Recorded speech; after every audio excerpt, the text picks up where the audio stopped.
国宝艺术考汉丁是台南市定路的传统工艺大木作以及结网的保存者，也是去年得到文化部肯定的国家文化资产保存奖的得主。汉丁赛的木造建筑作品遍布在台南市各大庙宇，为了让更多人看到并了解国宝艺术汉丁赛的传世记录以及毕生的创作，市府文化局特别办理起庙考汉丁艺术大木作特展。该展览目前当伫咧新营文化中心展出当中。许汉珍师傅是人间国宝，也荣获国家文化资产最高的荣誉文化资产保存奖。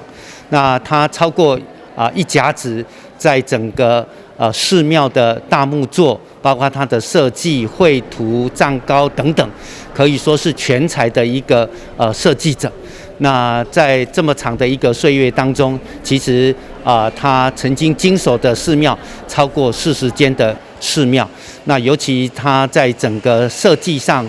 其实是在台湾少有的这样子的一个人才。他目前已经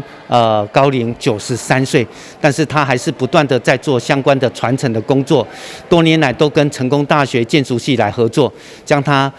一生的这些的技艺传承给年轻的这些学子。市长黄伟哲特别伫开展的第一天，陪同汉丁赛做伙来看展，并献花感谢伊伫国家文化资产保存的贡献。报告伟对的多谢，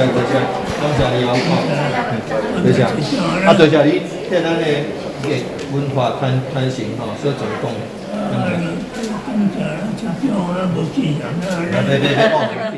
满怀着感谢、崇拜、崇敬的心来这个为我们人间国宝，也是国家文化资产保存者许汉珍老师来举办这个展览。那我想他以93岁的高龄，那超过1甲子60年的时间以上来从事这个艺术的工作。大家可以看到他的这些作品，不管在庙不管是在小至一个细的零件的接榫，大的一个大的一个屋顶都是